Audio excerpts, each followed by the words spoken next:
Comencé el año convencida de que Robot Salvaje arrasaría en la temporada de premios, pero no pude estar más equivocada. Oh, my bad, my bad. And the winner is Flow. Cuando Flow ganó el Globo de Oro a Mejor Película Animada, apagué la televisión indignada y me impuse a ver la película con el objetivo de demostrar que era un rotundo error.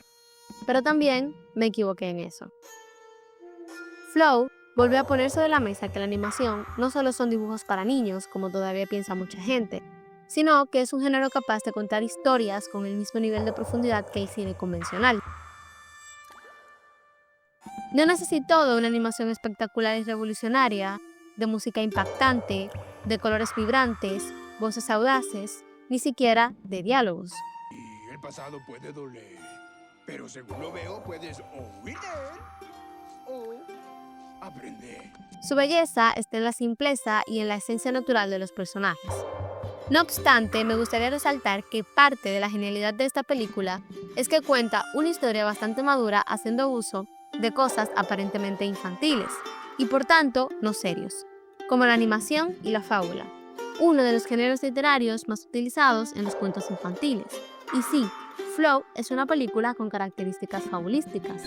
Bien, que gane mejor. Una fábula es un relato ficticio que hace uso de animales u objetos inanimados con intención didáctica o crítica. Ya veré, si viene el lobo, muy seguro yo estaré. En este análisis buscaremos entender cuál es la moraleja detrás de Flow que la llevó a ser la mejor película animada del 2024. Lo primero que vemos es la calma, desde el reflejo del protagonista. Un gato negro atado en la cultura popular a la superstición, relacionado con la mala suerte, la brujería y la muerte. En un primer momento, Flow muestra la belleza y la tranquilidad de la naturaleza, la crudeza de la supervivencia y las dinámicas de poder existentes entre diferentes especies dependiendo de ciertos atributos como la fuerza, la agilidad y la rapidez. Pero conforme avanza, nos presenta una trama profunda acerca de la convivencia, la resiliencia, y si miramos más allá, me atrevo a decir que Flow es una obra estoica acerca del crecimiento y el autodescubrimiento. Según la Real Academia Española, la resiliencia es la capacidad de adaptación de un ser vivo frente a un agente perturbador o una situación adversa. Por otra parte, el estoicismo es una corriente filosófica que busca la calma en el caos y busca la manera de encontrar la tranquilidad en un mundo impredecible. El estoicismo fue creado por Zenón de Cito en el siglo III a.C., tras sufrir un naufragio donde perdió todo lo que tenía, y propone la importancia de lidiar con las emociones negativas y la aceptación de lo que está fuera de nuestro control. Durante los primeros minutos de la película, vemos el reflejo del gato en el agua como un espejo donde se percibe a sí mismo débil y solitario. Tiende a esconderse y es incapaz de conseguir su propio alimento, llevándolo a una riña con un grupo de perros. Sin embargo, la paz todavía es la norma. El sol brilla y los pájaros cantan. Repentinamente, el alrededor se alborota y un torrencial de agua arrastra a nuestro protagonista entre el miedo y la confusión. Lucha por no ahogarse hasta que encuentra tierra firme junto a un perro, que a diferencia de él parece ser más valiente y extrovertido. Vivir la misma situación le dio un sentido de pertenencia hacia nuestro ermitaño protagonista, pero él se resiste. Está cómodo con su soledad y el silencio de su hogar, que cada tanto es invadido por el ladrido de su nuevo amigo, quien en un momento dejó de saludar alegremente y le advierte con preocupación. Incluso lo invita a escapar con su grupo, y aún a pesar de que sabe que el peligro se aproxima, el gato no se atreve a moverse, hasta que tiene el agua al cuello y ya no hay nada más rodeándolo que un océano infinito.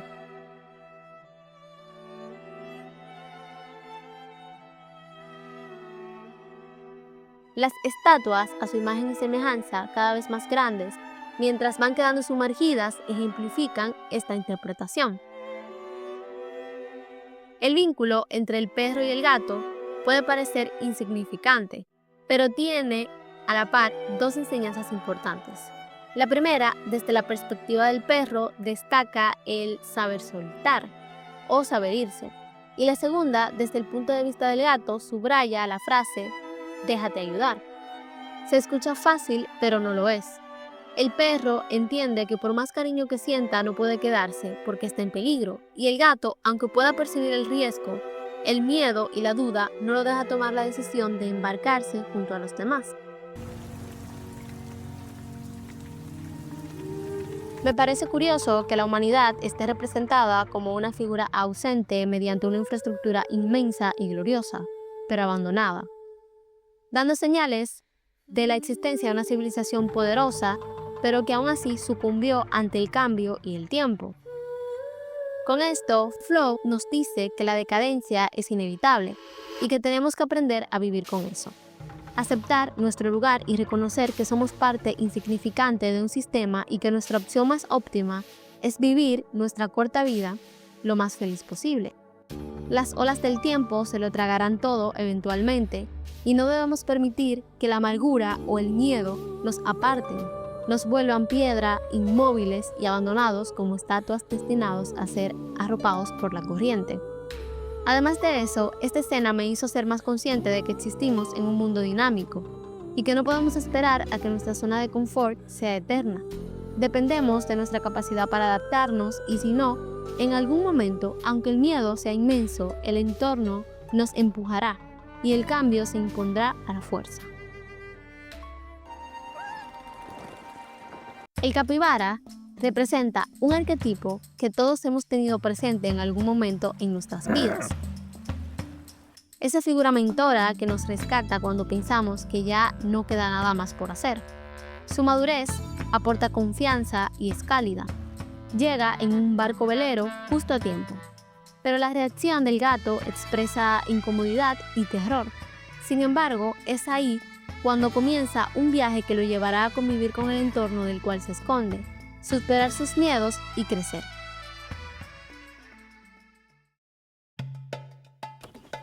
Cuando se cae del barco por primera vez, reina la torpeza y la angustia.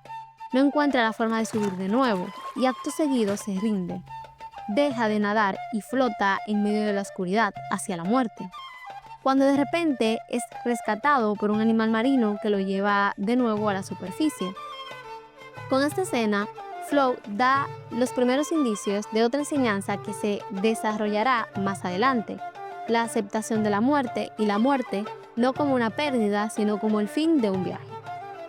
Cuando el ave, un secretario blanco, el culpable de la caída, se lo lleva volando, me recordó la típica escena del halcón que se lleva a una presa.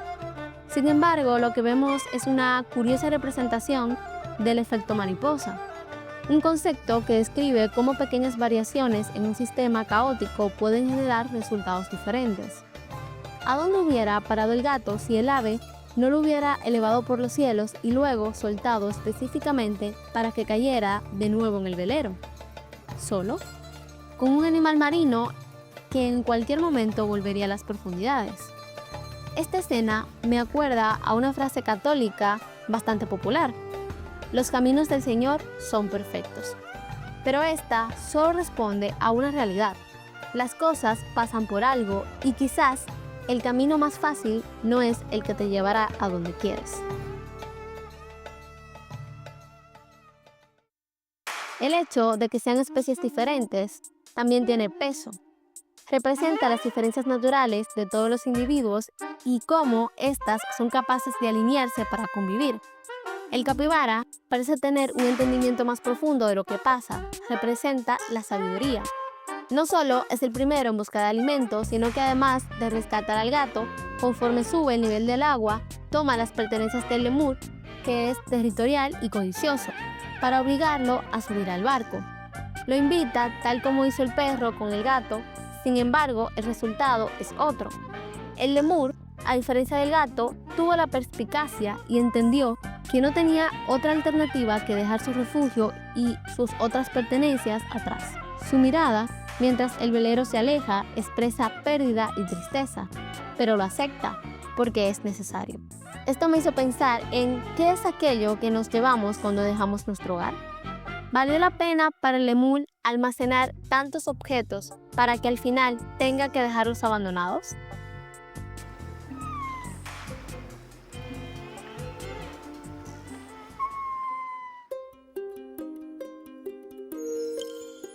Cuando lleguen a tierra firme, el reencuentro del gato con el perro es precioso, porque el reencuentro en la vida real, aunque recientemente satanizado en las redes sociales, es un acto coherente con lo que somos, seres emocionales.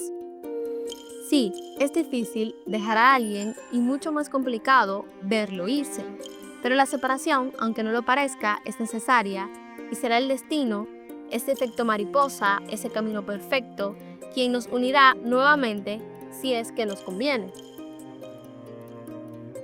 El perro, la figura de la lealtad, es amable y bondadoso. Su dinámica con el gato es presentada como dos fuerzas opuestas, dos animales enemigos en la naturaleza, pero que aún así, a pesar de sus diferencias, logran cooperar para sobrevivir. A pesar de que se reunió con su propia manada, los vio abandonarlo mientras estaba en riesgo de caer al vacío. Ver en Flow cómo las diferencias no dividen, sino que unen, me dio una visión hermosa de la vida. A veces, salir de la norma, ser nosotros mismos, ser distintos, tiene mayor valor que ser aceptados por nuestros iguales.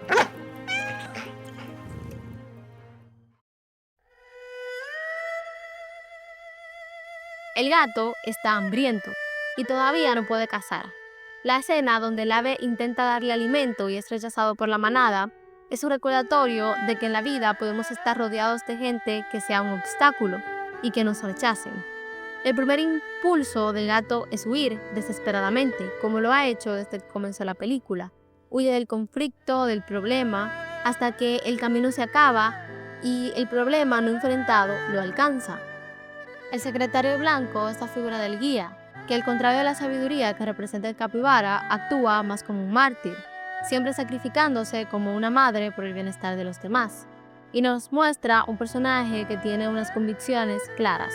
Es un idealista atrapado en un mundo de reglas diseñadas para aplastar a los débiles y rebeldes, haciéndolos pensar que carecen de valor, algo que se ve claramente cuando el líder de su bandada lo aplasta, enseñándole cuál es su lugar en la jerarquía y lo lesiona porque ya no lo reconoce como un miembro de su especie.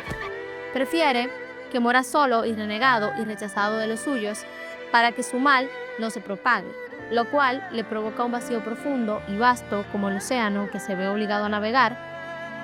Puede ser, aunque no lo parezca, el personaje que más sufre dentro de la película.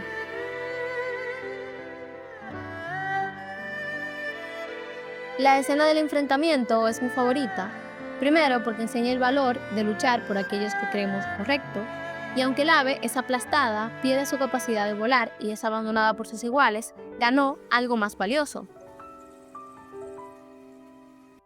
Un nuevo grupo de amigos que lo valora. Y si mezclamos esta escena con la escena del lémur siendo ignorado por sus iguales, es interesantísimo.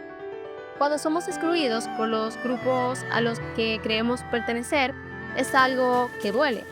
Pero ¿pertenecemos a nuestros iguales? Quizás la búsqueda de nuestro lugar no está con quienes se parecen a nosotros, porque las diferencias en realidad nos complementan.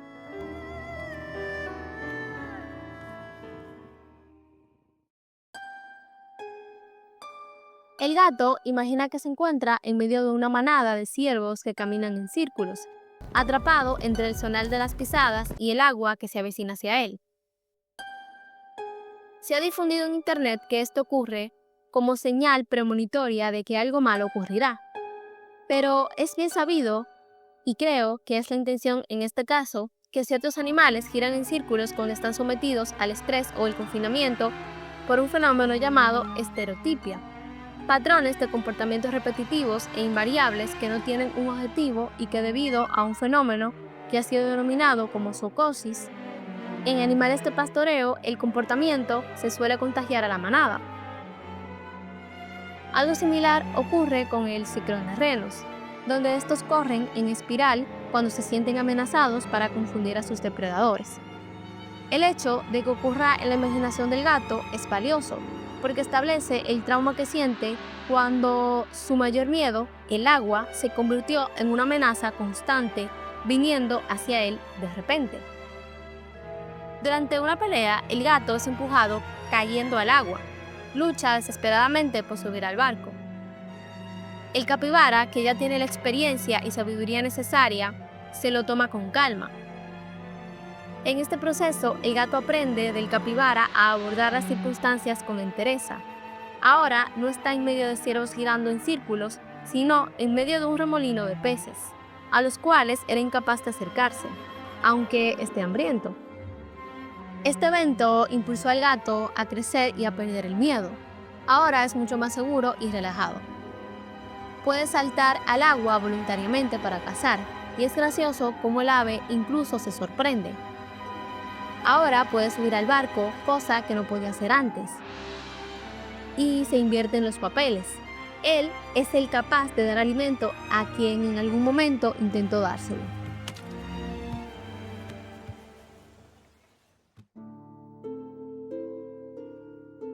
La escena de los barcos destruidos es brillante. El ambiente pesa. Es el momento en el cual se dan cuenta que todo perece. La seguridad que sienten en su barco tampoco es eterna y está sujeta a los mismos paradigmas que explicamos cuando inició el video. El cambio. En algún momento también les tocará abandonarlo. Ahora no es una inundación arrasadora, es una tormenta que los sacude y los impulsa a actuar. El secretario llegó hasta ahí, el fin del viaje, y tras haber cumplido su labor es hora de inmolarse, cual sacrificio abrahámico en lo alto de una montaña, en una escena hasta ritualista. Por su parte, la figura del gato, que irónicamente es un lienzo en blanco, pues es el vehículo interactivo en el que los espectadores se convierten en protagonistas de esta historia, así como si fuera un videojuego. Esta película es un viaje de autodescubrimiento y reflexión que nos invita a vivirlo a través de los ojos de una pequeña criatura solitaria, débil y desprovista de amor de los suyos. A diferencia de los demás en la película, quienes siempre tienen el consuelo de contar con los miembros de su especie, aunque no sean la mejor compañía. Lo único que le queda al gato son estatuas sin rostros congeladas en las montañas. El gato está completamente solo. El gato es el tiempo y el gato es la muerte. La abducción hacia el cielo del ave y la escena del animal marino reivindica la figura del gato negro, que anuncia la muerte como una desgracia. Sin embargo, allá en el antiguo Egipto relacionan la muerte con el color de la tierra fértil de las orillas del Nilo. El color negro, el cual pintan en sus gatos, o en el propio rostro de Anubis, el sagrado guardián de los muertos. En esta ocasión, la mirada de tranquilidad de la ballena y la serenidad del ave muestran a la muerte como la finalización de un viaje. Con respecto a la ballena, la inundación le dio la oportunidad de explorar el mundo más allá de sus posibilidades, y por eso se le ve satisfecho. El caso del ave, el contraste de negro y blanco refleja que la muerte, aunque duela, puede ser pura. Cuando el gato se acerca a la ballena mostrándole cariño y despedida, vuelve a colocarlo no como aquel que anuncia y atrae la muerte, sino como aquel que la cuida, un psicopompo benévolo conocido popularmente en nuestra existencia como el dios Anubis.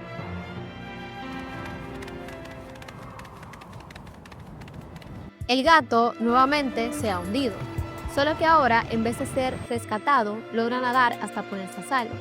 Pero de nuevo se enfrenta al mismo escenario, la soledad y la pérdida. Está donde comenzó, flotando en el agua, pero ya no es el mismo. Es más sabio, más valiente y acepta las circunstancias a pesar de la tristeza, y aprende que todo pasa. Y cuando crees que es el final, la marea baja y en el camino creciste.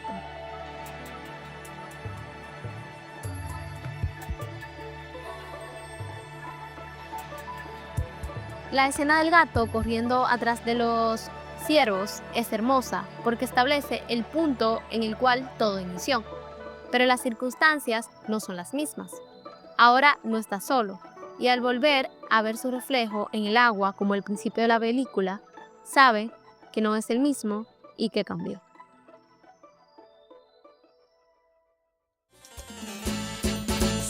mi almohada, sueño con tu cara. Cuando me despierto,